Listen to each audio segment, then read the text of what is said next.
The wagon lurched to a sudden halt, nearly throwing Deanna Fairmont from her seat as the driver shouted back that the bridge ahead was completely washed out from the storm that had raged through Kansas the night before. She peered through the dust-caked window to see Willow Creek transformed into a churning torrent of muddy water, swallowing what remained of the wooden bridge that connected this isolated stretch of land to the road leading into Galesburg. It was September 1878, and Diana had traveled all the way from Philadelphia to become the new schoolteacher in this frontier town. Her trunks packed with books and hope for a fresh start after her father's death had left her with nothing but debts and a teaching certificate. Now she stood on the wrong side of an angry river with a driver who flatly refused to risk his horses or his neck attempting a crossing. "Miss, I am sorry, but there is no way across," the grizzled driver said, spitting tobacco juice onto the ground. "We will have to turn back to Junction City and wait for the water to go down. Could be days, could be a week."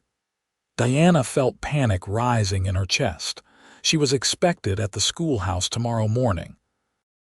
The town council had been explicit in their letter that classes would begin on the first Monday of September, and she had already cut her timing dangerously close. If she did not arrive on schedule, they might decide she was unreliable and hire someone else. She could not afford to lose this position before she had even started. There must be some way, she insisted, gathering her dark blue traveling skirts and climbing down from the wagon. The wind whipped at her bonnet, and she held it in place as she walked closer to the water's edge. The current was fierce, carrying branches and debris downstream with frightening speed. The bridge's central support beams jutted from the water like broken teeth, a testament to the storm's violence. "Not unless you can swim like a fish and do not mind losing everything you own," the driver called after her. "I will give you 10 minutes to make up your mind, then we are heading back." Deanna stood at the edge of the swollen creek, watching her future wash away with each passing moment. She had sold everything she owned to make this journey. There was nothing to go back to, no home, no family, no prospects. This teaching position was her only chance at independence and security. She would not let a river, no matter how angry, steal that from her. The sound of hoofbeats drew her attention, and she turned to see a rider approaching from the direction of Galesburg. He sat tall in the saddle, his broad-brimmed hat pulled low against the afternoon sun that broke through the dissipating storm clouds. As he drew closer, Deanna could make out a weathered face, clean-shaven with a strong jaw and eyes that seemed to assess the situation with calm efficiency. He wore practical clothing, a work shirt rolled to the elbows revealing tanned forearms, leather vest, and chaps marked with the dust of hard riding. The cowboy reined in his horse, a sturdy roan gelding that barely seemed winded from its run. He touched the brim of his hat in greeting, his gaze moving from Diana to the destroyed bridge and back again. "Afternoon, miss," he said, his voice carrying a slight drawl that spoke of years under western skies. "Looks like you are in a fix." "The bridge is out," Deanna said, stating the obvious but unsure what else to say. Something about his calm presence made her feel simultaneously reassured and nervous. "I can see that," he replied, swinging down from his saddle with an easy grace. Up close, he was taller than she had realized, and she had to tilt her head back to meet his eyes. They were green, she noticed, an unexpected color that reminded her of new grass in spring. "You trying to get to Galesburg?" "Yes, I am the new school teacher. I am expected tomorrow morning, and if I do not arrive on time, I fear they will think I am not coming at all." The cowboy studied the river, then glanced back at the wagon driver who sat smoking his pipe with an expression that suggested he had already washed his hands of the entire situation. Your driver is right that this crossing is too dangerous for a wagon, but a man on horseback who knows what he is doing could make it across safely enough. Hope flared in Deanna's chest. Could you take me across? I would pay you, of course. Not much, but I have a little money set aside, and once I receive my first month's salary, I could pay you more. The cowboy waved off her offer with a calloused hand. No need for that, miss. I am heading into town anyway. Name is Thomas Quinn. I work at the Double J Ranch about 5 miles west of Galesburg. He pronounced it like Quincy without the sigh, and there was something reassuring about the straightforward way he introduced himself. Diana Fairmont, she replied, extending her hand. He shook it gently, as though aware of his own strength and careful not to crush her smaller hand in his grip. Well then, Miss Fairmont, here is what we will do. I will take you across on my horse. You will ride in front of me so I can make sure you do not fall. The current is strong, but red here is steady, and I have crossed worse water than this. He patted his horse's neck affectionately. What about your belongings? Deanna looked back at her trunks strapped to the top of the wagon. They contained her entire life, but she made a quick calculation. The driver can take them back to Junction City and hold them there. I can retrieve them later. All I truly need right now is the carpet bag with my essential items and my satchel of teaching materials. The driver seemed relieved at this solution and helped her retrieve the 2 bags from the wagon. Thomas secured them behind his saddle with practiced efficiency, then turned to Deanna. Have you ridden much, Miss Fairmont? Some when I was younger, Deanna admitted, though it has been several years, and I have never crossed a flooded river on horseback. First time for everything, Thomas said with a hint of a smile that softened his serious features. The most important thing is that you trust me and do exactly as I say. If I tell you to lean a certain way or hold tight, you do it without hesitation. Understood? Deanna nodded, her mouth suddenly dry. Now that the moment was upon her, the river looked even more menacing.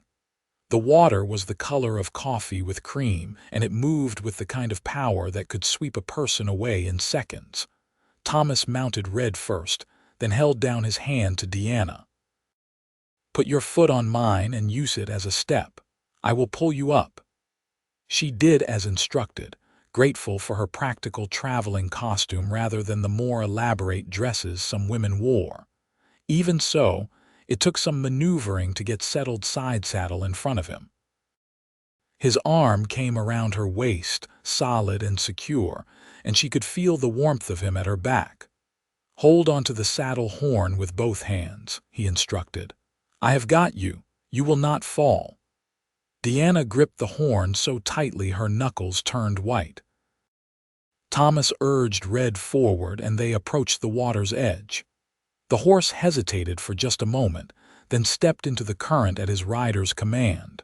The cold water was a shock, and Deanna gasped as it rose rapidly to her ankles, then her calves. Red moved carefully, feeling his way across the rocky bottom. Thomas kept the horse angled upstream, compensating for the current that pushed relentlessly at them. Deanna could feel the animal's powerful muscles working beneath her, could hear Thomas's steady voice murmuring encouragement to his mount. We are doing fine, Thomas said quietly, his mouth close to her ear so she could hear him over the rush of water. We are taking the old crossing, where the ford used to be before they built the bridge. The water is deeper now, but the footing is good. Diana tried to focus on his calm voice rather than the way the current pulled at her skirts or how the water had risen past her knees. A large branch swept past them, close enough that Red had to sidestep, and she felt Thomas's arm tighten around her waist. I have got you, he repeated, and somehow she believed him. They were halfway across now, and the water had reached its highest point, nearly to Deanna's thighs. She could feel the horse straining against the current, could sense the moment when his hooves found purchase on the rising bottom on the far side. Thomas kept him moving steadily, never rushing, never hesitating. Slowly, agonizingly, the water level began to drop. Deanna realized she had been holding her breath and let it out in a shaky exhale. "Almost there," Thomas said, and she heard the satisfaction in his voice.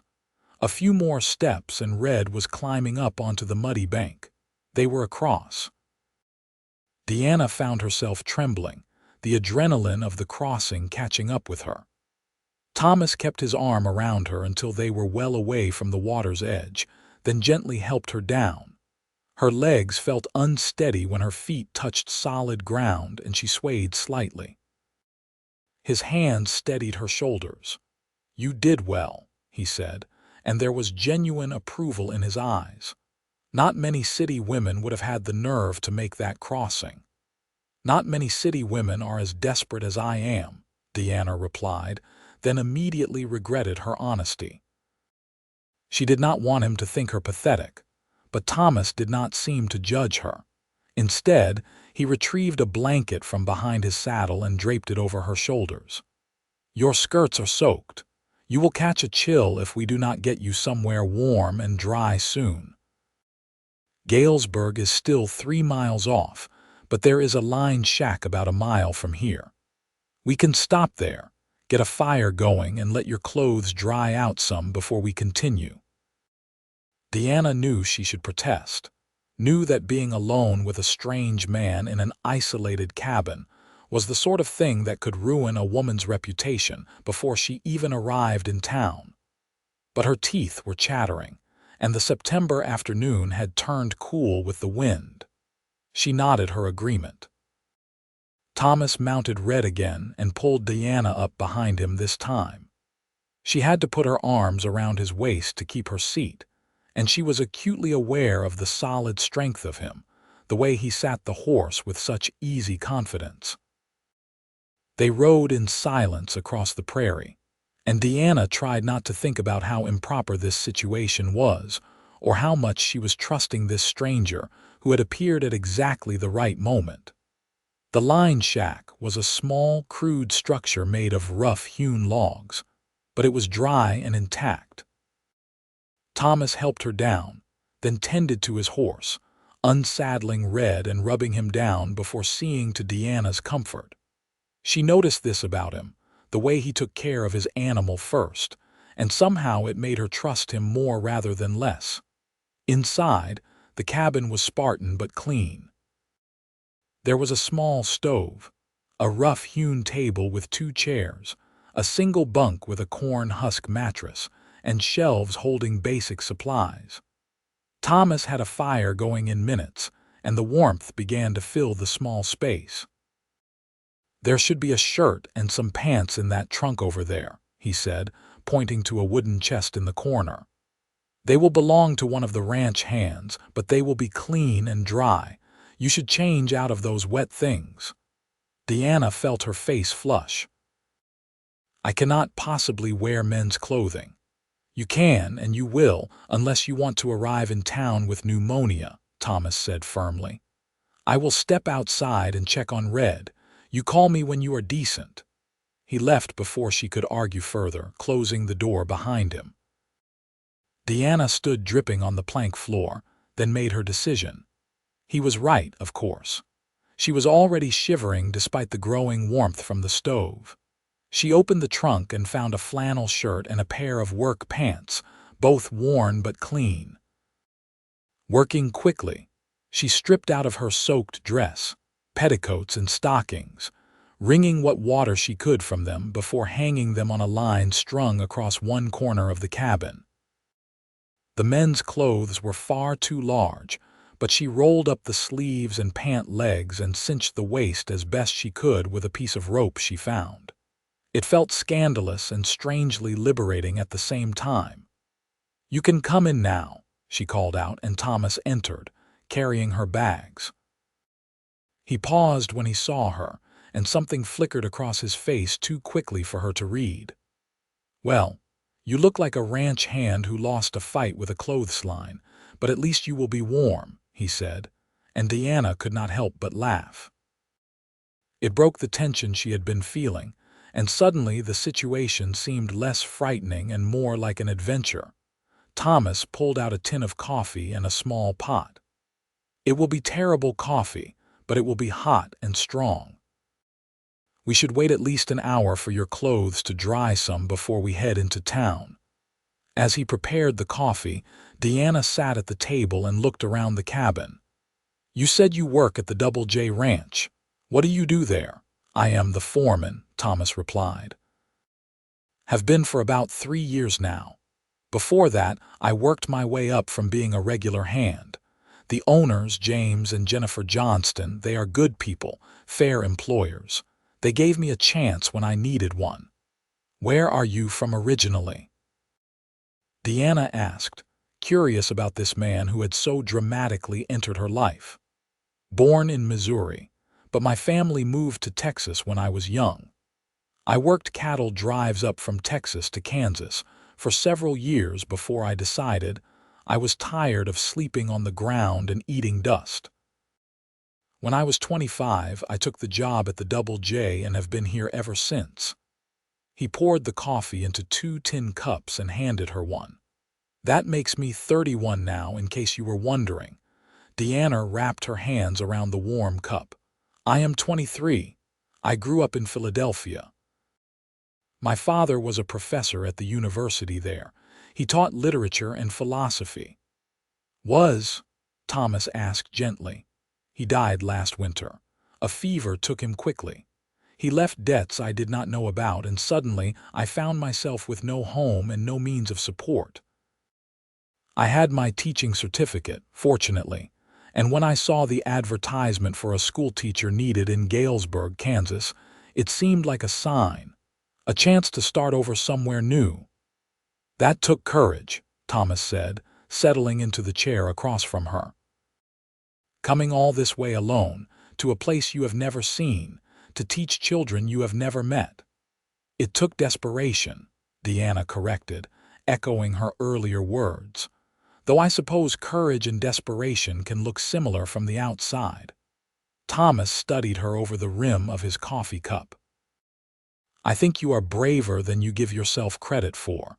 You did not hesitate to cross that river when it meant the difference between your future and failure. That is not desperation. That is determination." Deanna felt warmth that had nothing to do with the coffee or the fire. There was something in the way he looked at her, as though he truly saw her, that made her feel exposed and understood at the same time. She changed the subject, uncomfortable with such direct praise. "Tell me about Galesburg. What should I expect?" Thomas leaned back in his chair, and she noticed for the first time that he had good hands, strong and capable but not rough. "It is a decent town, growing fast. We have got about 800 people now, with more arriving all the time. There is a main street with a general store, a bank, a hotel, 2 saloons, a church, and a newspaper office. Doc Peters has his practice there, and there is a livery stable, a blacksmith, and a dressmaker. The school is on the north end of town, a white clapboard building that the community built 2 years ago. How many children will I be teaching? Last I heard, about 30 students, ranging from 6 years old to 14. Some of the older boys only come in winter when the ranch work is lighter. The ranch families take education seriously out here.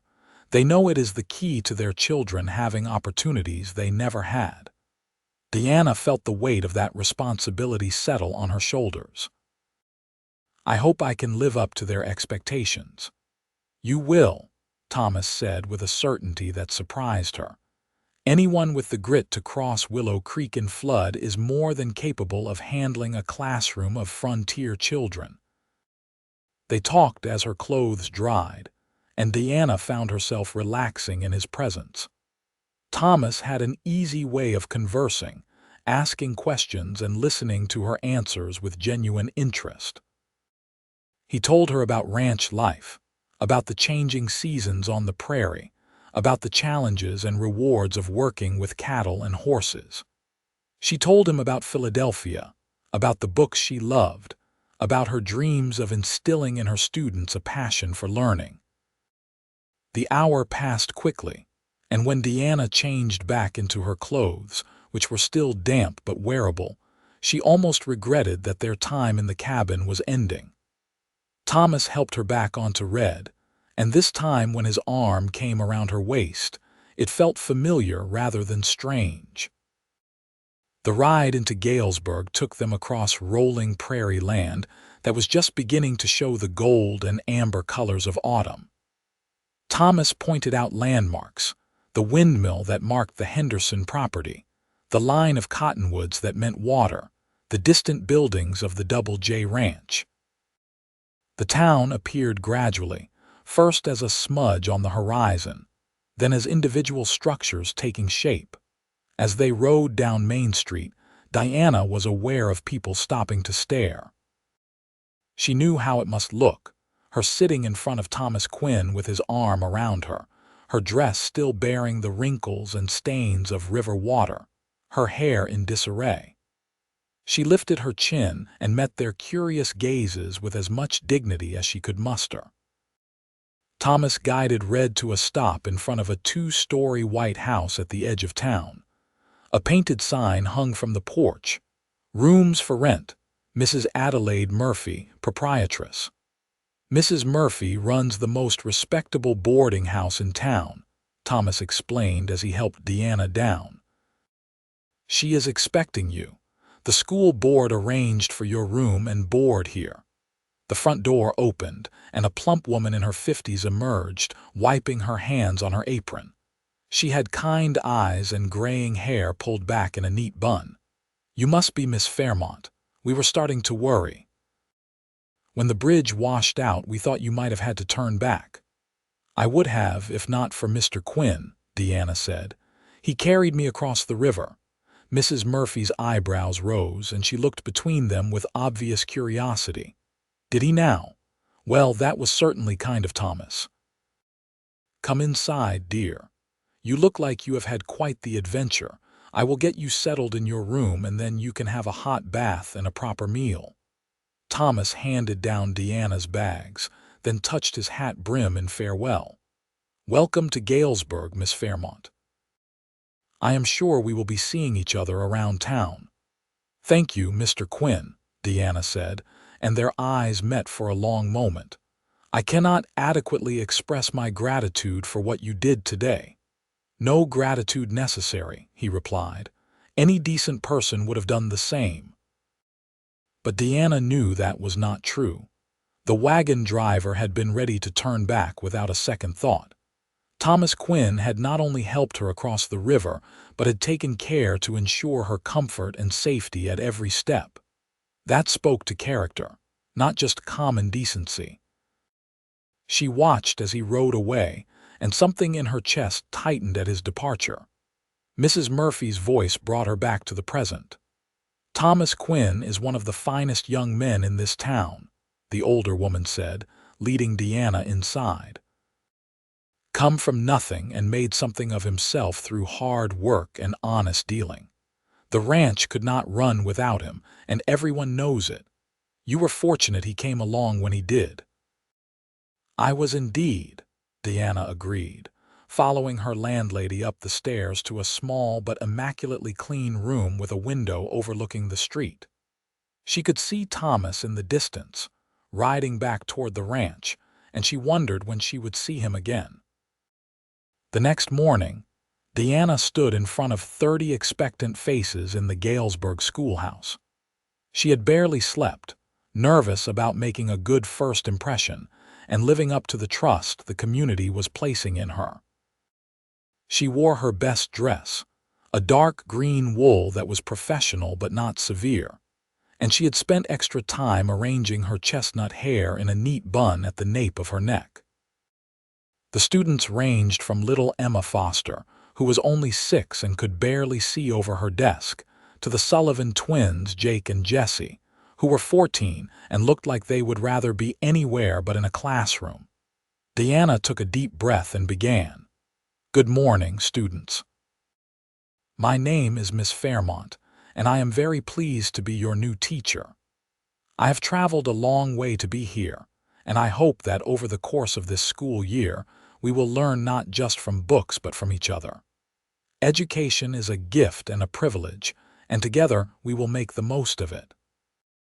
She had worried that the frontier children might be difficult to control, that they might test a young female teacher from the East. But the students were attentive and respectful, and Diana quickly fell into the rhythm of teaching. She organized them by age and ability, setting work for the older students while she worked with the younger ones on their letters and numbers. The morning flew by, and before she knew it, it was time for the lunch break. The children scattered outside to eat their meals and play in the schoolyard. Deanna was eating the lunch Mrs. Murphy had packed for her when she heard a commotion outside. She went to the door to find that a rider had arrived, and her heart gave an unexpected leap when she recognized Thomas Quinn. He was talking to some of the older boys who gathered around his horse with obvious admiration. Deanna heard him explaining something about the proper way to sit a horse, demonstrating with easy competence. When he noticed her standing in the doorway, he tipped his hat. "Miss Fairmont, just stopping by to see how your first morning went." Deanna stepped outside, very aware of 30 pairs of curious eyes watching the interaction. "It went well, thank you. The students have been wonderful. Glad to hear it." Thomas swung down from his saddle. "I also wanted to let you know that I spoke with the freight office in Junction City. They will bring your trunks over as soon as the water goes down enough to repair the bridge. Should be about a week." "That is very kind of you to check on that," Deanna said, surprised and touched that he had taken the time. "No trouble at all. I had to ride over there anyway on ranch business." He paused, seeming to choose his words carefully. "I also wanted to make sure you were settling in all right and that the talk was not too troublesome." Deanna felt her cheeks warm. "Talk? Small town, Miss Fairmont. People saw us ride in together yesterday, and they love to speculate. I wanted to apologize if my help caused you any difficulty." "You saved me from losing my position," Deanna said firmly. "I will not apologize for that, and neither should you. If people wish to gossip, that is their concern, not mine." Thomas smiled, and it transformed his serious face. Spoken like a true schoolmarm. "I can see those students do not stand a chance against you." The children were indeed listening with unabashed curiosity. Diana saw young Sarah Henderson whispering to her friend, no doubt spreading whatever romantic notions young girls entertained. She should probably send Thomas on his way to avoid further speculation, but she found herself reluctant to do so. "Would you like to come inside and see the schoolhouse?" she asked instead. "Since the community built it, I imagine you might have been involved." "I helped raise the frame and put on the roof," Thomas admitted. "I would like to see how it is being put to use." Deanna led him inside, and Thomas looked around the single large room with its rows of desks, the blackboard she had already covered with the day's lessons, the shelves of books that the community had collected. His gaze lingered on the world map she had hung on one wall. "This is a far cry from what I had when I was learning," he said. "My schooling came from my mother, who taught me and my siblings our letters and numbers from the family Bible. Everything else I learned from doing." "There is value in both types of education," Deanna said. "Book learning and practical knowledge. The best education combines the two." "My thoughts exactly," Thomas agreed. He looked at her with an expression she could not quite read. "Miss Fairmont, I hope you do not think me too forward, but would you allow me to call on you sometime? Properly, I mean. Maybe take you to dinner at the hotel restaurant or to the church social next weekend." Diana's heart rate quickened. She had known since yesterday that there was something between them, some spark of connection that went beyond simple gratitude. but she had not expected him to act on it so quickly. In Philadelphia, courtship followed strict rules and timelines, but this was Kansas, and people seemed to operate on more direct principles here. "I would like that," she heard herself say. "Though I must warn you that as the schoolteacher I will be under considerable scrutiny. My reputation must be above reproach." "I understand," Thomas said seriously. "I would never do anything to compromise your position here. Everything will be proper and respectable. You have my word on that. Then yes, I would be pleased to accompany you to the church social." Thomas's smile returned, genuine and warm. "The social is on Saturday evening. I will call for you at 6 o'clock if that is acceptable." "It is," Deanna confirmed, feeling a flutter of excitement and nervousness. He took his leave then, tipping his hat once more before mounting Red and riding off. Deanna returned to the schoolhouse entrance to find her students all pretending they had not been watching and listening. She clapped her hands briskly. "Lunch break is over. Everyone back to their seats, please." As the children filed in, young Sarah Henderson paused beside Deanna. "Miss Fairmont, is Mr. Quinn going to court you?" Deanna considered reprimanding the girl for impertinence, but decided honesty would serve better. "He has asked to escort me to the church social, yes." "Now, do you have all your arithmetic problems completed?" "Yes, madam," Sarah said with a grin, scurrying to her seat. The rest of the day passed in a blur, and Deanna found her thoughts drifting to Thomas more often than was probably proper. When school dismissed at 3 o'clock, she walked back to Mrs. Murphy's boarding house, where the older woman was waiting with tea and obvious curiosity. "I hear Thomas Quinn stopped by the schoolhouse today," Mrs. Murphy said without preamble as Deanna settled into a chair in the cozy parlor. Deanna had to laugh. "Word travels quickly here." "Faster than telegraph," Mrs. Murphy confirmed. "So is he courting you?" "He has asked to escort me to the church social on Saturday," Deanna admitted. "I hope that is appropriate. I do not want to do anything that would reflect poorly on my position." "Appropriate? My dear, it is more than appropriate. It is wonderful." Mrs. Murphy poured tea for both of them. "Thomas Quinn is exactly the sort of steady, hard-working man a schoolteacher should be seen with. He is respected by everyone in town, he does not drink to excess, he does not gamble, and he is known for his integrity. If anything, people will approve." "He seems to be highly thought of," Deanna said carefully. "With good reason," Mrs. Murphy replied. "Let me tell you about Thomas Quinn. He came to this area about 6 years ago with nothing but his horse, his saddle, and his reputation as a good cattleman. He hired on at the Double J as a regular hand and worked harder than any 2 men. When the previous foreman was killed in a fall from a horse, James Johnston promoted Thomas, even though he was young for the position. Thomas proved himself worthy of that trust. Under his management, the ranch has prospered. He is fair with the men, honest in all his dealings, and has a gift for handling both cattle and horses." Deanna sipped her tea, absorbing this information. "Is he well liked?" "Very much so." "Oh, there are always a few who are jealous of his success, but even they cannot find fault with his character. The fact that he is still single at 31 has been a source of much speculation among the unmarried women and their mothers in town." Mrs. Murphy gave Deanna a knowing look. "You have certainly made an impression if he asked to court you after knowing you only 1 day." "We spent several hours together yesterday," Deanna said, feeling the need to defend the speed of things. "Crossing the river, and then we stopped at a line shack to let my clothes dry. We talked quite a bit." "And you found him agreeable?" "I found him kind and capable and interesting," Deanna admitted. "He made me feel safe when I was frightened, and he is easy to talk to, which surprised me."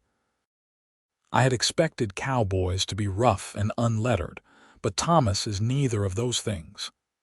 He is self-educated, Mrs. Murphy said. Always has a book in his saddlebag, I am told. Reads everything he can get his hands on, which is not always easy out here. You two should get along well in that regard. Deanna found herself looking forward to Saturday with an anticipation that both excited and unsettled her. She had come to Kansas looking for security and independence, not romance. But life, it seemed, had other plans. The next few days passed quickly as Deanna settled into the rhythm of teaching and small-town life.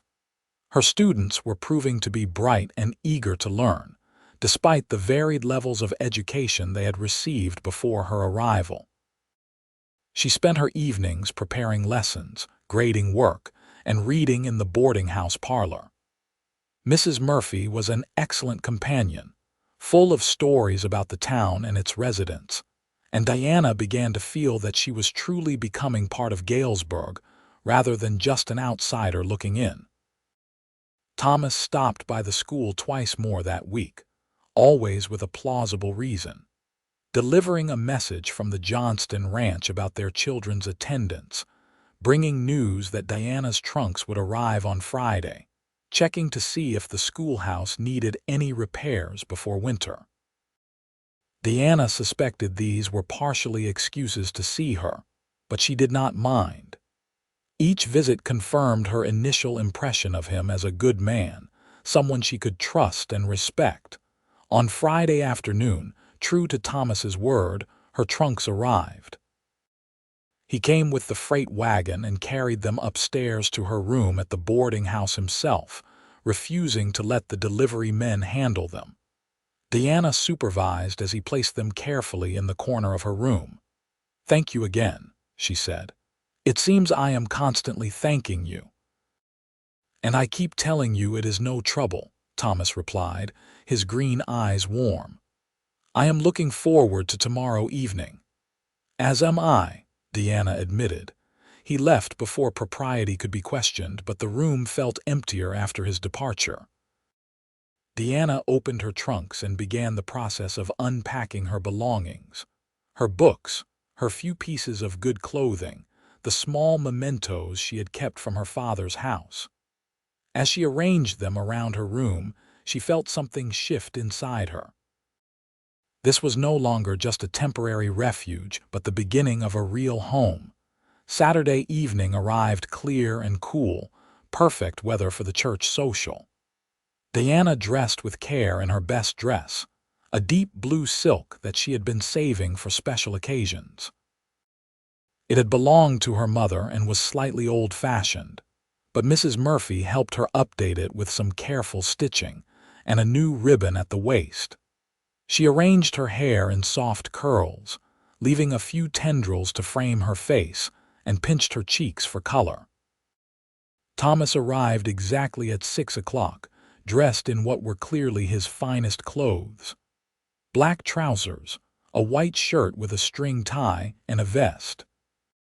He had shaved and slicked back his dark hair, and Deanna thought he looked both handsome and slightly uncomfortable, as though he did not often wear such formal attire. "You look beautiful," he said simply when she opened the door, and the sincerity in his voice made her blush. "Thank you. You look very handsome yourself." He offered his arm, and they walked together to the church, which was only a few blocks away. The social was already in full swing when they arrived, with tables of food set up in the churchyard and lanterns strung from the trees. A fiddle player and a guitarist provided music, and several couples were already dancing on the grass.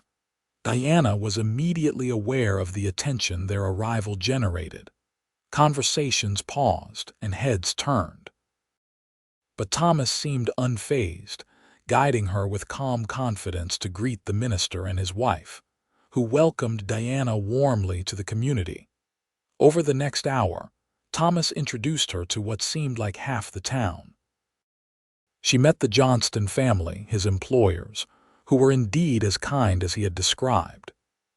James Johnston was a solid man in his 50s with a friendly handshake, and his wife Jennifer had a quick smile and intelligent eyes. They brought their 3 children to meet their new teacher and express their appreciation for Diana's dedication in arriving despite the washed-out bridge. She met other ranch families, shop owners, the town doctor, and the newspaper editor. Everyone was welcoming, and Diana began to relax and enjoy herself. When Thomas finally led her onto the makeshift dance floor, she went willingly, placing her hand in his and feeling his other hand settle at her waist. They moved together to a simple waltz, and Diana was surprised to discover that Thomas was a good dancer, leading her with the same confident ease he showed in everything else. "You are full of surprises, Mr. Quinn," she said. "Where did a cowboy learn to waltz?" "My mother insisted all her children learn," Thomas replied. "She said that no matter how far west we went, we would not become barbarians. She taught us dancing, manners, and the importance of treating everyone with respect." "She sounds like a remarkable woman." "She was," Thomas said, and Diana heard the past tense. "She passed away 5 years ago, cholera. My father followed her within the year. I think he died of a broken heart as much as anything." "I am sorry," Diana said softly. "I understand that loss. Losing my father was like losing my anchor. Suddenly I was adrift, and everything I had thought was solid turned out to be fragile." "But you are not adrift now," Thomas said. "You are here, building something new. That takes strength." "So is what you have done," Diana pointed out, "building a life and a career here on your own." They danced in comfortable silence for a moment, and Diana was aware of how well they fit together, how natural it felt to be in his arms. When the song ended, Thomas did not immediately release her, and they stood for a heartbeat longer than necessary before stepping apart. The evening continued with food and conversation, more dancing and laughter. Diana found herself genuinely enjoying the company of her new community, and especially enjoying Thomas's presence at her side. He was attentive without being overbearing, included her in conversations, and made sure she always had something to drink and was comfortable. As the evening wound down and the crowd began to thin, Thomas walked her back to the boarding house under a sky brilliant with stars. The Milky Way stretched overhead, so much brighter than it had ever been in Philadelphia with its gas lamps and city lights. "I had a wonderful time tonight," Diana said as they reached Mrs. Murphy's front porch. "Thank you for inviting me." "The pleasure was entirely mine," Thomas replied. "Diana, I hope it is not too soon to say this, but I would like to continue seeing you, courting you properly. I know you have only been here a week, and you are just getting settled, but I feel like I have known you much longer." Diana's heart raced. She knew she should be cautious, should take things slowly, should not rush into anything with a man she barely knew, but her heart was telling her something different than her head. "I feel the same way," she admitted. "There is something between us, I think, something worth exploring." "Then may I call on you tomorrow after church? Maybe we could take a walk, talk some more." "I would like that very much." Thomas reached for her hand, holding it gently in his own. He raised it to his lips and kissed her knuckles, a gesture that was both old-fashioned and achingly romantic. "Good night, Diana." "Good night, Thomas." She watched him walk away into the darkness, her hand still tingling where his lips had touched it. Mrs. Murphy was waiting in the parlor when Diana entered, pretending to read but obviously eager for details. "So," the older woman prompted. Diana could not help but smile. "So, I believe I am being courted by Thomas Quinn, and I am very happy about it."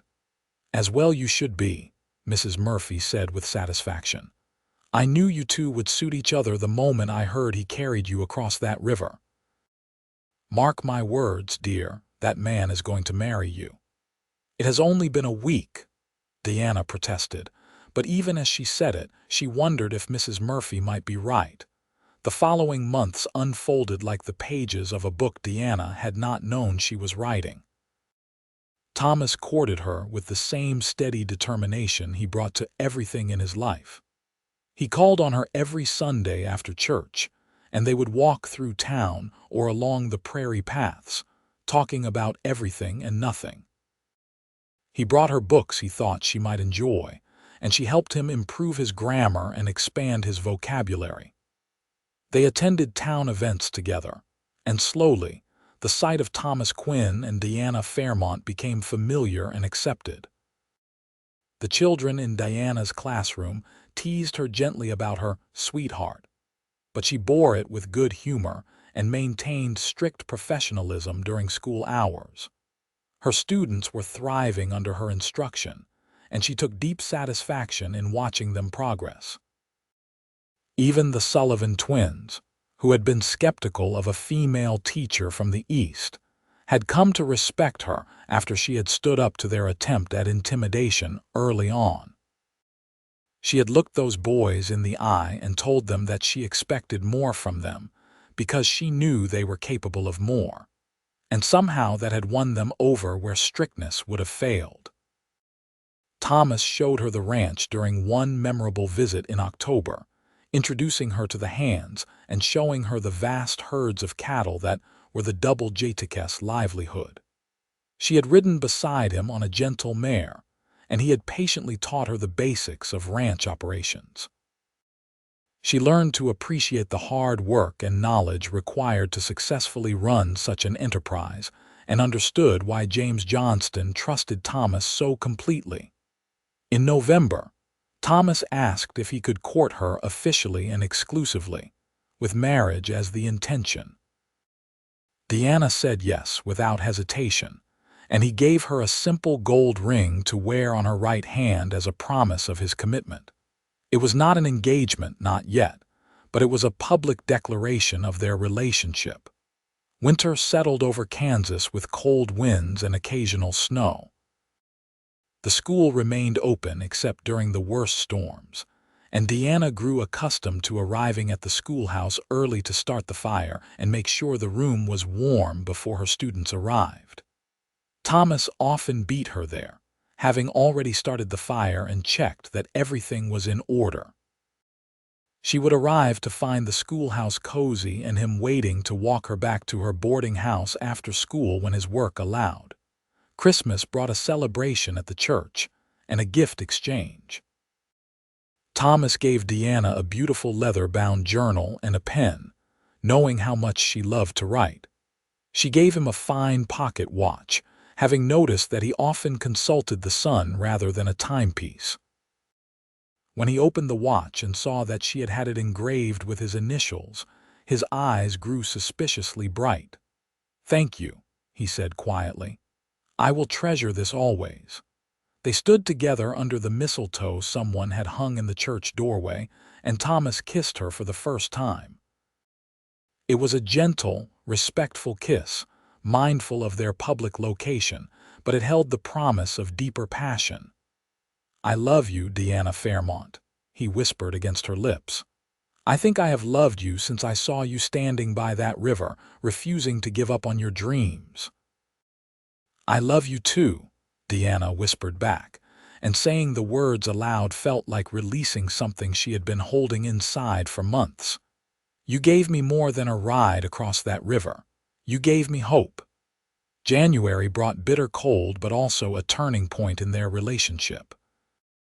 Thomas asked Deanna to marry him properly, getting down on one knee in Mrs. Murphy's parlor with the older woman beaming in the background as a chaperone. He offered her a ring with a small diamond, modest but beautiful. "Deanna, you are the finest woman I have ever known," Thomas said. "You are smart and brave and kind. You make me want to be a better man. Would you do me the honor of becoming my wife?" "Yes," Deanna said, tears streaming down her face. "Yes, absolutely yes." They set the wedding for early June after the school year ended.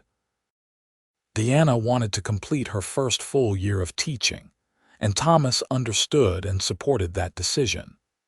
He began building them a house on a piece of land he had purchased between town and the ranch, working on it whenever his duties at the Double J allowed. Deanna would visit the building site, watching the house take shape from foundation to frame to finished walls. Thomas built it with his own hands, with help from ranch hands and townspeople who had come to care for both of them. Spring arrived, bringing wildflowers to the prairie and new energy to the world. Deanna's students prepared for their end-of-year examinations, and she was proud to see how much they had learned. Even the youngest could now read simple books, and the older students had mastered mathematics, history, geography, and composition well beyond what the town had expected. In May, her contract was renewed for the following school year with a raise in salary, contingent upon her continued residence in Galesburg. Deanna and Thomas met with the school board to explain that she would be married and living in her own home, but planned to continue teaching. After some discussion, the board agreed, unusual for the time but justified by Diana's excellent performance and the students' clear progress. The last day of the school year in late May was bittersweet. Several of the older students would not be returning, moving on to work full-time on family ranches or businesses. Deanna gave a short speech about how proud she was of each of them and presented certificates of achievement she had made by hand. The children gave her a beautiful quilt they and their mothers had sewn together, each square decorated with something representing a different student. Deanna cried openly as she thanked them, and even the tough older boys looked emotional. June 1st dawned bright and warm, perfect weather for a wedding. Deanna woke in her room at Mrs. Murphy's boarding house for the last time, equal parts nervous and excited. Mrs. Murphy helped her dress in a wedding gown the local dressmaker had created from white silk Deanna had ordered from Kansas City. It was simple but elegant, with long sleeves and a high neck appropriate for a schoolteacher bride. The ceremony was held at the church, which was packed with seemingly everyone in Galesburg and the surrounding area. Deanna walked down the aisle alone, having no father to give her away, but she did not feel alone. The church was full of people who had become her family over the past 9 months. Thomas waited at the altar in a new black suit, his eyes locked on her from the moment she appeared in the doorway. The love in his expression took her breath away.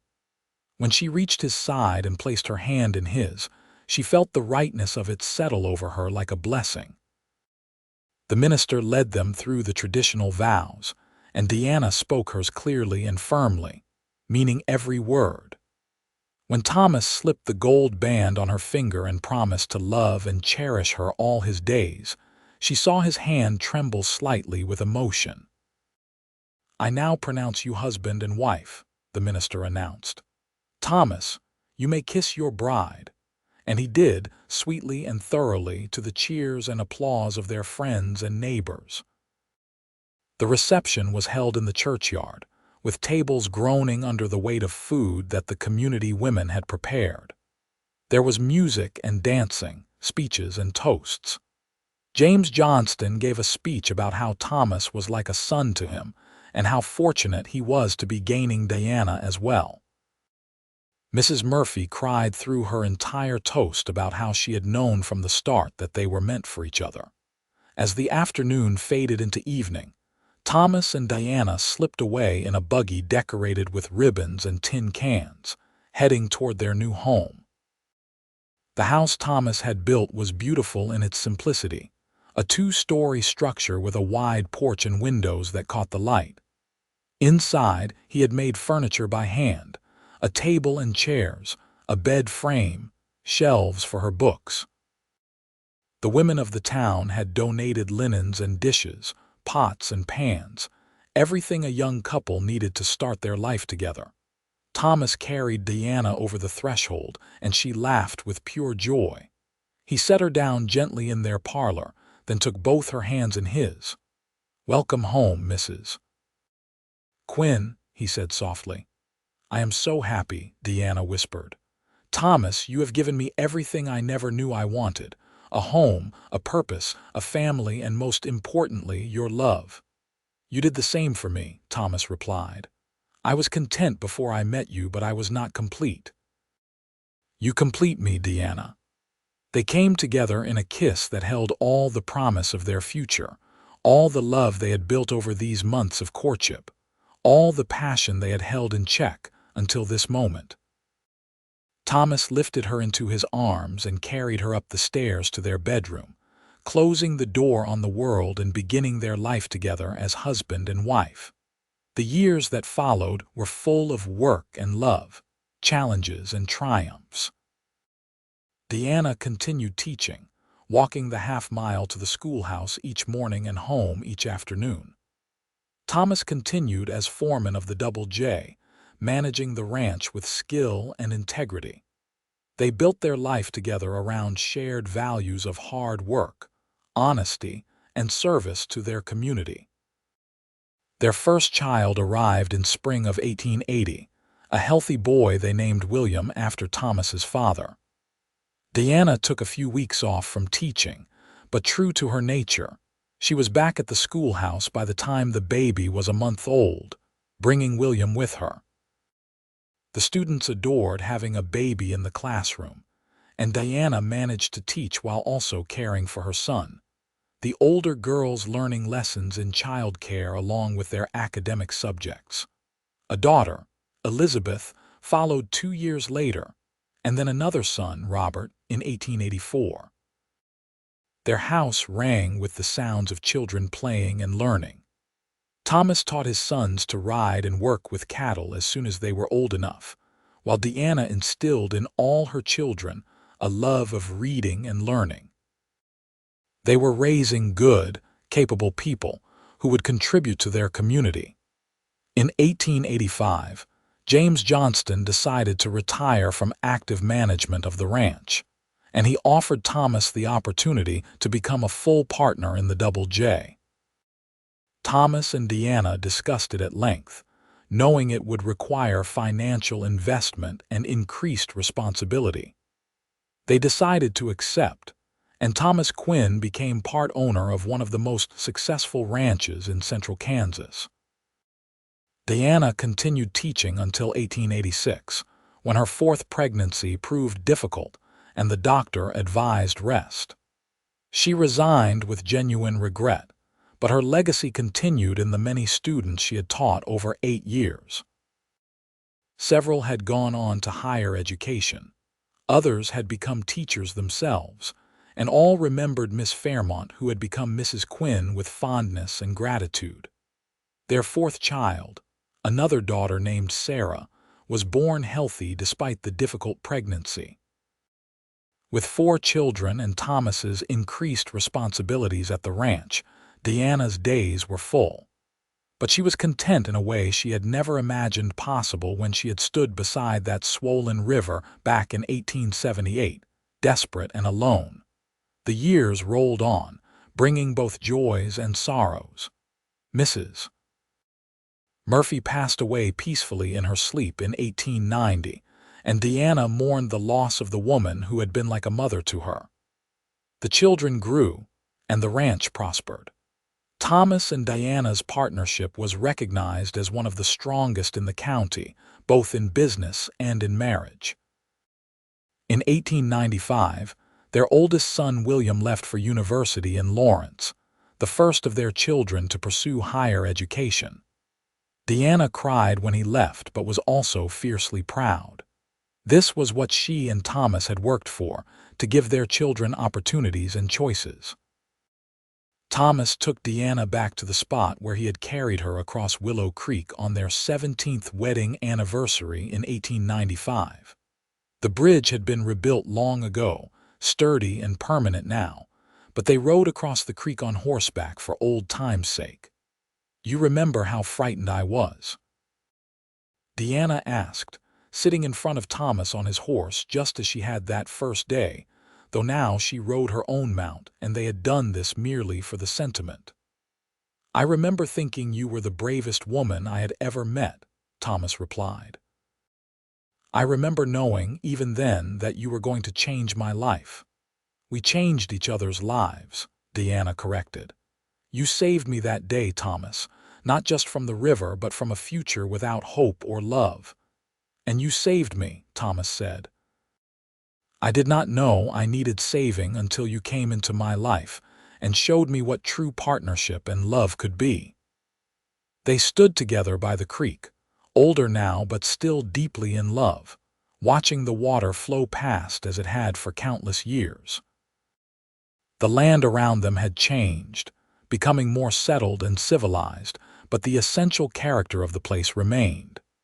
It was still Kansas, still the frontier in many ways, still a place where hard work and determination could build something lasting.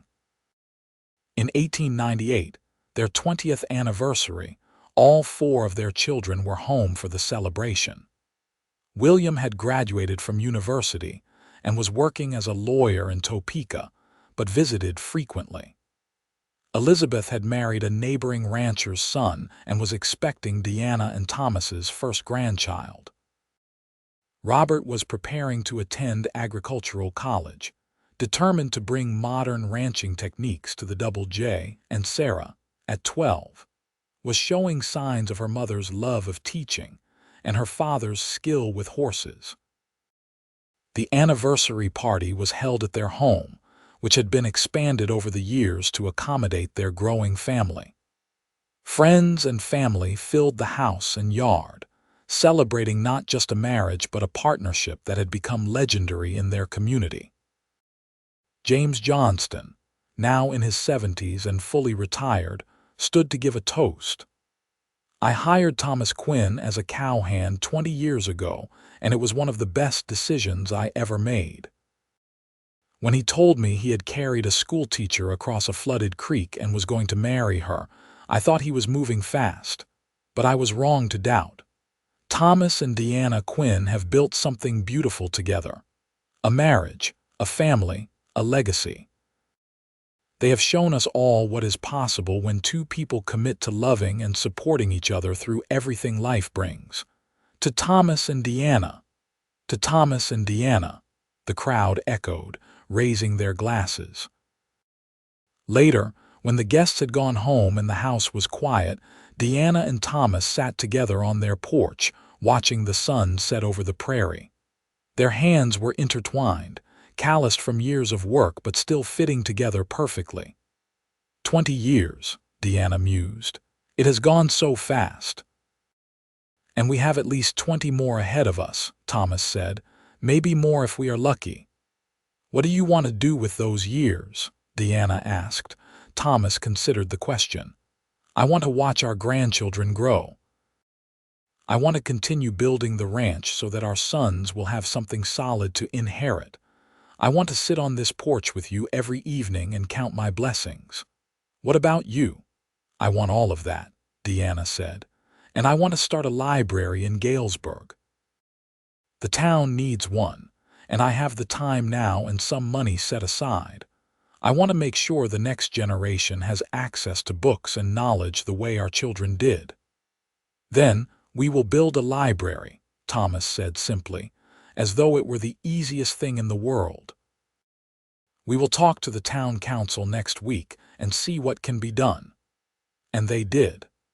The Galesburg Public Library opened in 1900, funded partially by Deanna and Thomas Quinn and partially by community donations. Deanna served on the library board for the rest of her life, ensuring that books and education remained accessible to all.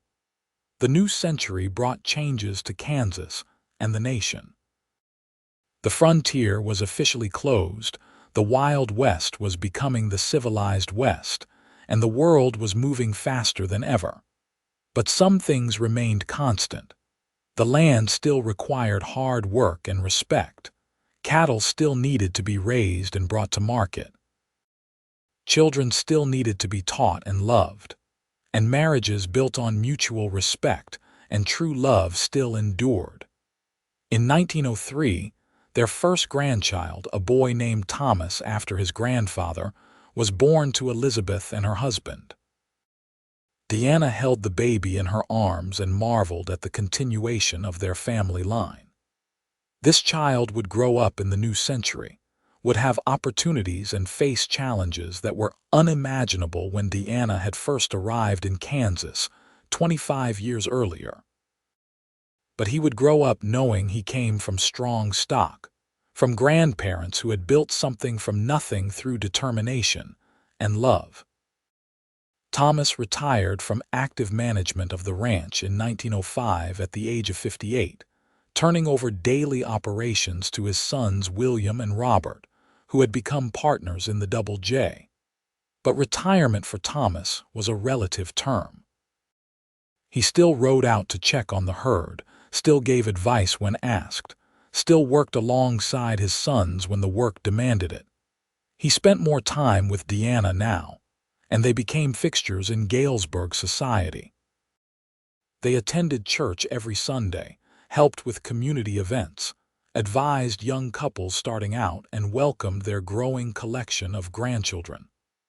By 1910, they had 6 grandchildren, with more on the way.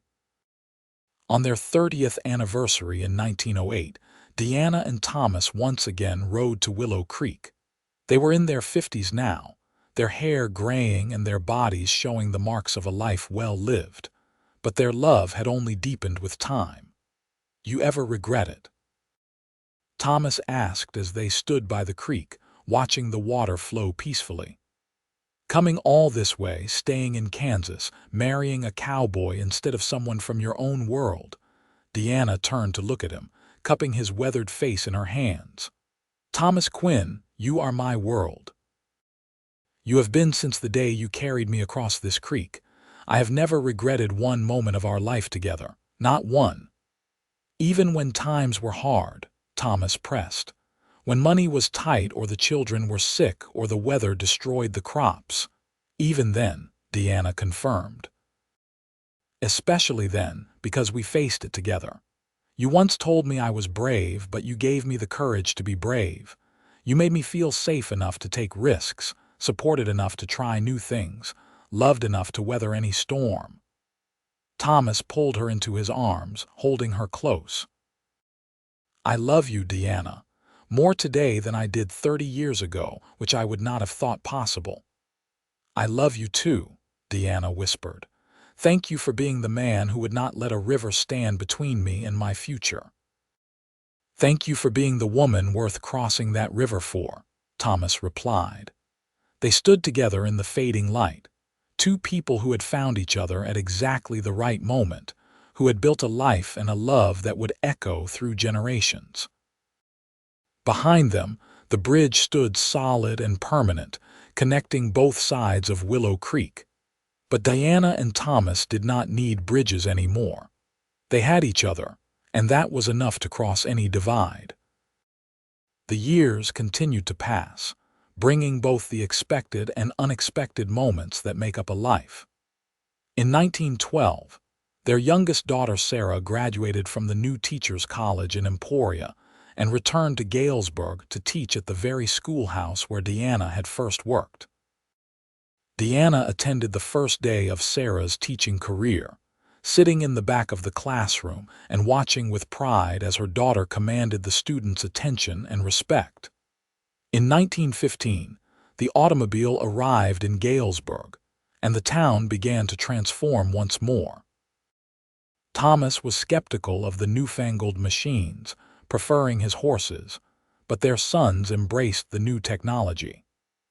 The ranch purchased its first truck in 1916, and Thomas grudgingly admitted it was useful for certain tasks, though he still saddled up Red's grandson for his daily rides. The Great War touched even their corner of Kansas when America entered in 1917.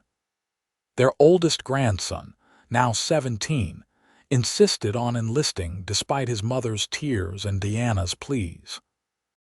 Thomas took the young man aside for a long conversation, and though Deanna never knew what was said, her grandson left with her blessing if not her happiness.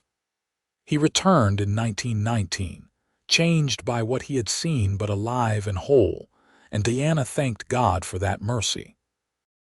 In 1920, Deanna turned 65, and the family threw a grand celebration. All 4 of their children were there with their spouses and children. 14 grandchildren now called Deanna and Thomas grandmother and grandfather, ranging in age from 19 to 3. The house overflowed with love and laughter, stories and memories. William, now a successful lawyer and politician, gave a speech about his mother's influence on his life. My mother taught me that education was the key to opportunity, but she also taught me that education means nothing without character. She showed me, through her example, that integrity and kindness matter more than wealth or status. Everything I am, everything I have achieved, I owe to the foundation she gave me. Elizabeth spoke about how Deanna had shown her that women could be strong and independent while still being loving wives and mothers. Robert talked about his mother's courage in leaving everything she knew to build a new life in Kansas. And Sarah, now teaching the children of Deanna's former students, spoke about following in her mother's footsteps and understanding more every day the impact one dedicated teacher could have. When it was Deanna's turn to speak, she was overcome with emotion. I came to Kansas 42 years ago with nothing but a carpetbag, a satchel of books, and hope for a better future. I had no idea how much better that future would be. I found a home, a purpose, and the love of my life. I built a family that brings me more joy than I ever imagined possible. If I have given you anything of value, it is only because your father gave me the foundation to build on. Thomas, come here. Thomas stood and joined her, and Deanna took his hand. This man carried me across a river when I was stranded and frightened. But more than that, he carried me into a life I could never have dreamed of. He supported every dream I had, encouraged every ambition, and loved me through every challenge. If you want to know the secret to my happiness, to our success as a family, it is this. We chose to love each other every single day. Not just on the easy days, but on the hard days too. We chose partnership, respect, and commitment, and I would make that choice again every single time. The room erupted in applause, and Deanna saw more than a few people wiping tears from their eyes. Thomas kissed her hand, then her lips, and Deanna felt like she was back at their wedding, full of hope and love and joy. As the celebration wound down and the grandchildren were put to bed in various rooms throughout the house, Deanna and Thomas retired to their bedroom. They got ready for bed with the familiar routine of a couple who had been together for decades, comfortable in silence and in each other's presence. "That was a beautiful thing you said tonight," Thomas said as they settled into bed, "about choosing to love each other every day." "It is true," Deanna replied, resting her head on his shoulder. "Marriage is a choice and I choose you. Every morning when I wake up and every night when I go to sleep." "I choose you too," Thomas said softly. "Always have, always will." They fell asleep wrapped in each other's arms, secure in a love that had weathered decades and only grown stronger. The 1920s brought prosperity to the ranch and to Galesburg. The town continued to grow, now numbering over 2,000 residents. Modern conveniences like electricity and indoor plumbing came to their home, though Deanna always maintained that the most important things in life had nothing to do with modern technology. In 1923, their 45th anniversary, Deanna and Thomas decided to have a quiet celebration, just the two of them. They rowed out to the creek, as had become their tradition, but this time Thomas had arranged something special. He had hired a photographer to meet them there, and they posed for a portrait on horseback, Deanna sitting in front of Thomas just as she had on that first day. The photograph captured something timeless. Two people who had built a life together, who had aged together, who still looked at each other with love and respect. The photographer said it was the most romantic picture he had ever taken, and copies of it ended up framed in every one of their children's homes and eventually in their grandchildren's homes too. In 1925, Deanna received a letter from the Kansas Board of Education recognizing her years of service and her impact on education in the state. The letter noted that many of her students had gone on to become teachers themselves, creating a ripple effect that had touched thousands of children. Deanna read the letter with pride and showed it to Thomas. "You did that," he said with satisfaction. "You changed this state, one student at a time." "We did it together," Deanna corrected. "None of it would have been possible without your support." That year also brought sad news. James Johnston passed away peacefully at the age of 83, surrounded by family. His funeral was one of the largest Galesburg had ever seen, with people coming from all over Kansas to pay their respects. Thomas gave the eulogy, speaking about the man who had given him a chance and become like a father to him. James Johnston built the Double J Ranch, but more than that, he built a legacy of integrity and fairness, Thomas said, his voice strong despite his grief. He treated his workers with respect, his business partners with honesty, and his family with love. He gave me more than a job. He gave me an opportunity to become the man I wanted to be. I will be grateful to him for the rest of my life. Jennifer Johnston, James's widow, asked Thomas and Deanna to help her manage the transition of the ranch fully to the next generation.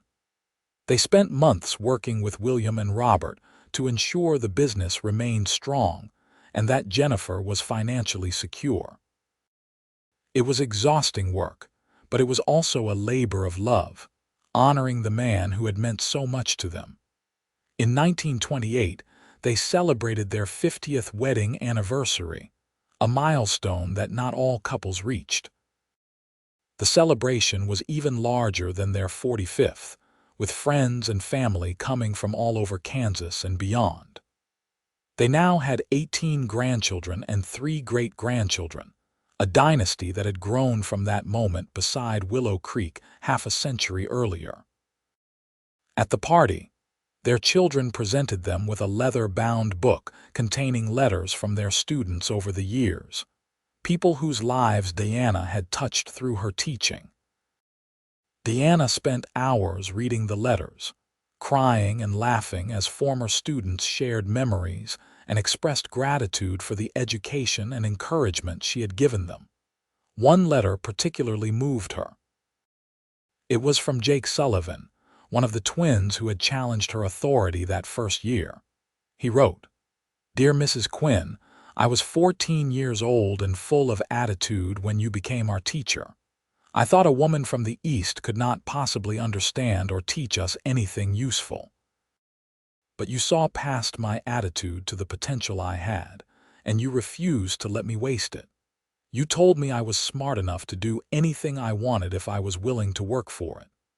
I am now a professor of agriculture at Kansas State University, teaching the next generation of farmers and ranchers. I never forgot your faith in me, and I try to pass that same belief on to my students. Thank you for not giving up on an arrogant boy who did not know how lucky he was to have you as a teacher." Deanna showed the letter to Thomas through her tears. "Do you see? This is why it all mattered. This is why every struggle, every challenge, every moment was worthwhile." "I see," Thomas said, holding her close. "You changed lives, Deanna, including mine most of all." The stock market crash of 1929 and the subsequent depression touched even their corner of Kansas, but the Quinn family weathered it better than many. The ranch struggled, but Thomas's conservative management and the family's willingness to work hard kept it afloat. They helped neighbors when they could, offering work to men who were desperate and sharing food with families who were hungry. Diana organized a community library fund drive to keep the library open when funding was threatened. She gave speeches about the importance of education and knowledge, especially during hard times. Books are not a luxury, she told the town council. They are a necessity. They educate, comfort, inspire, and uplift. We need the library now more than ever. The library stayed open, and Diana continued to volunteer there several days a week, helping people find books and resources that might help them through difficult times. In 1933, Thomas fell ill with pneumonia. For several terrifying weeks, Diana nursed him, barely leaving his side. Their children came home, frightened that they might lose their father. But Thomas was tough, and with Diana's devoted care and modern medicine, he recovered. The illness left him weaker than before, though, and he finally agreed to fully retire, leaving the ranch entirely in William and Robert's capable hands. His recovery gave Diana a scare about mortality, and she realized they needed to make the most of whatever time they had left together. She suggested they write down their story, the story of how they met and fell in love, so that their descendants would always know. They spent the winter of 1933-1934 sitting by the fire, Diana writing while Thomas remembered and shared details. The story that emerged was one of courage and faith, of love that overcame obstacles, of two people who had found each other at exactly the right moment and built something beautiful together. When it was finished, Diana had it bound and made copies for each of their children. At Christmas that year, she presented the books to her family.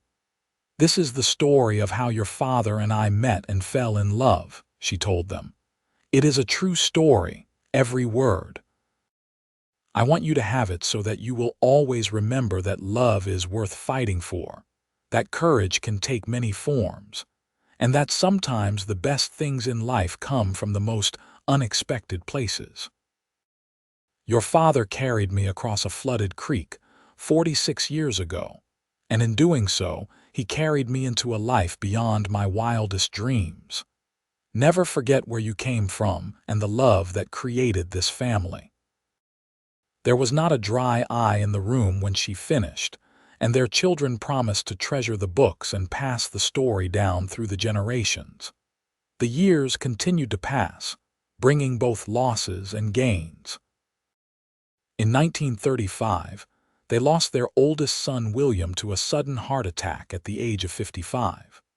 The loss devastated the entire family, but Diana and Thomas drew on the strength of their partnership to support each other and their grieving daughter-in-law and grandchildren through the tragedy. "We never imagine we will outlive our children," Diana said to Thomas in the dark of their bedroom one night, her voice breaking. "It is not the natural order of things." "No, it is not," Thomas agreed, holding her as she cried. "But we will get through this together, just like we have gotten through everything else. Our love will carry us through." And it did. They supported William's widow and children, made sure the ranch continued to thrive under Robert's management, and slowly, the acute pain of loss faded to a bearable ache. In 1938, they celebrated their 60th anniversary quietly, just the two of them. Thomas was 81 now, Diana 73, and both showed the marks of age. Thomas moved more slowly, his joints stiff with arthritis. Diana's hearing was not what it once was, and her eyesight was failing, but their love was as strong as ever. They sat together on their porch, as they had done thousands of times before, watching the sun set over the prairie. Thomas held Diana's hand, his thumb tracing familiar patterns on her skin. 60 years, he mused. "When I carried you across that creek, I never imagined we would have 60 years together." "Neither did I," Diana admitted. "I was just grateful for that day, for being rescued. I could not see the future that was waiting for us. What do you think you will remember most about our life together?" Thomas asked. Diana considered the question carefully. Not any single moment, I think, but the accumulation of all the moments, the everyday moments of living and loving and building something together. The way you kiss me good morning every day, even now. The way you hold my hand when we walk. The way you look at me like I am still the young schoolteacher you fell in love with, even though we are both old now. Those are the things I will remember. You are still that young schoolteacher to me, Thomas said softly.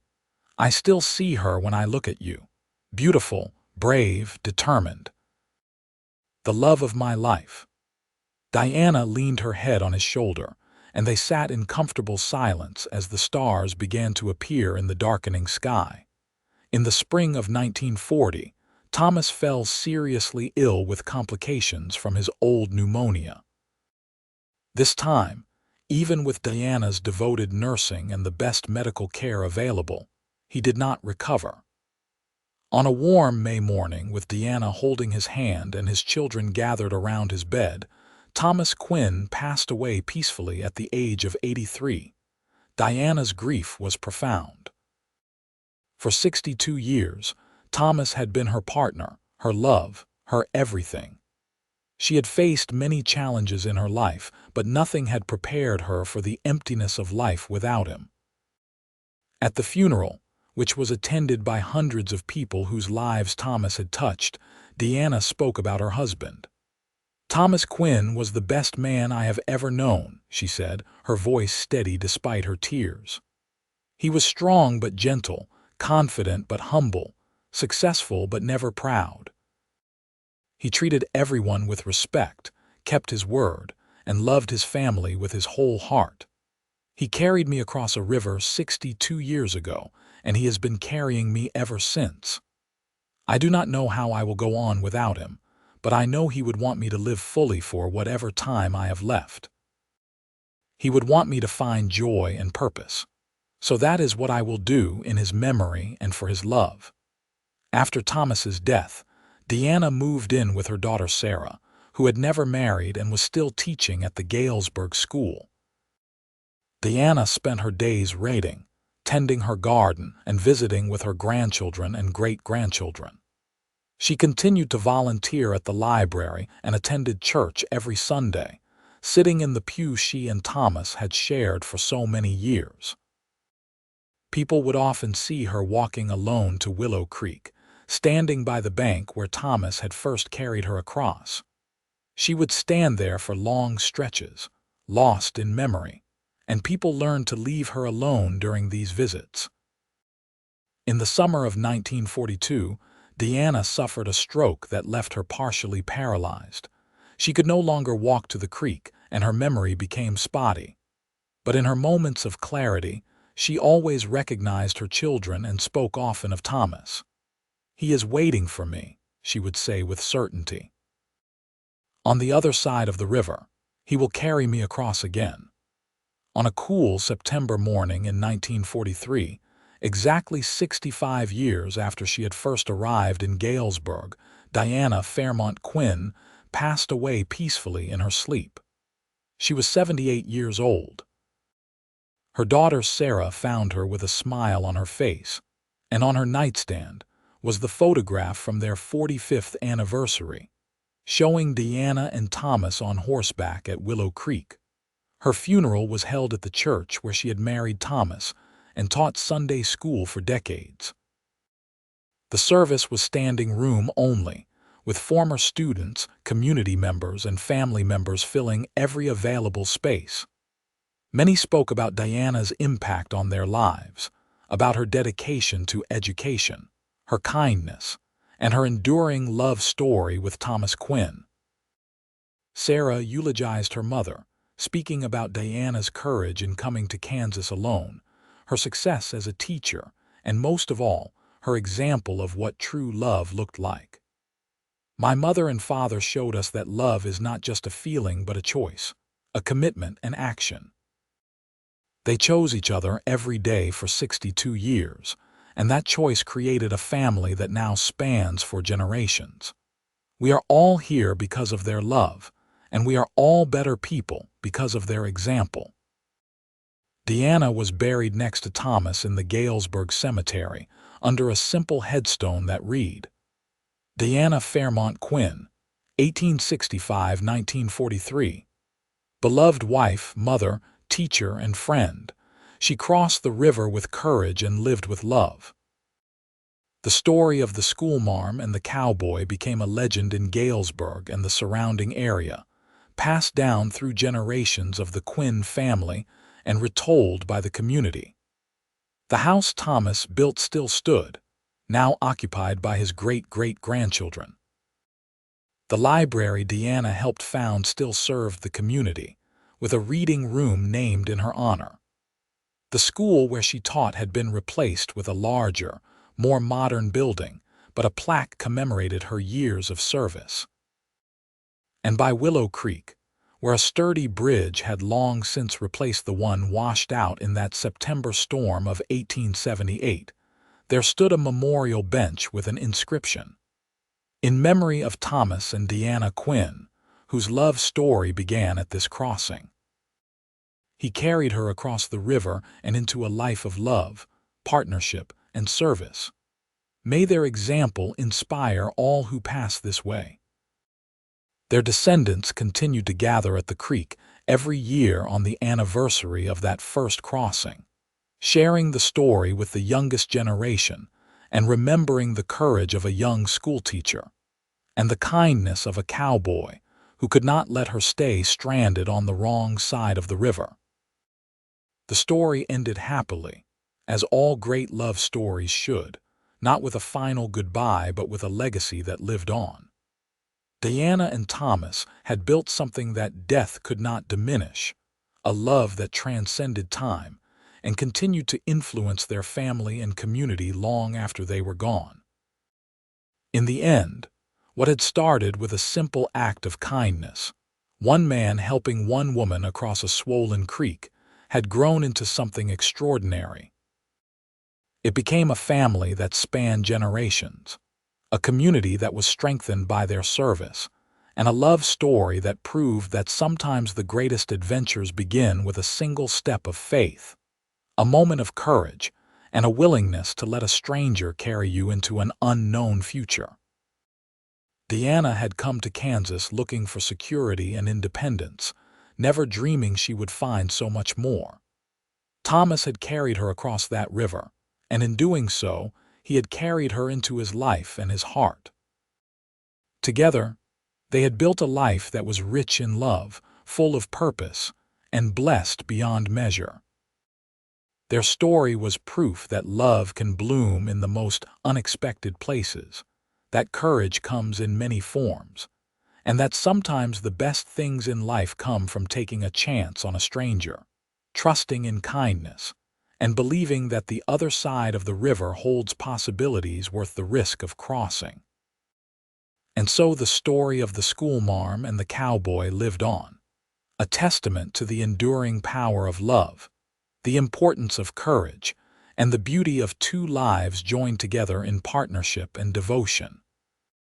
It was a story that began with a washed-out bridge and ended with a legacy that would last forever, carried forward by the children and grandchildren and great-grandchildren of Deanna and Thomas Quinn, who had learned from their example that true love is worth every risk, every challenge, and every moment of the journey.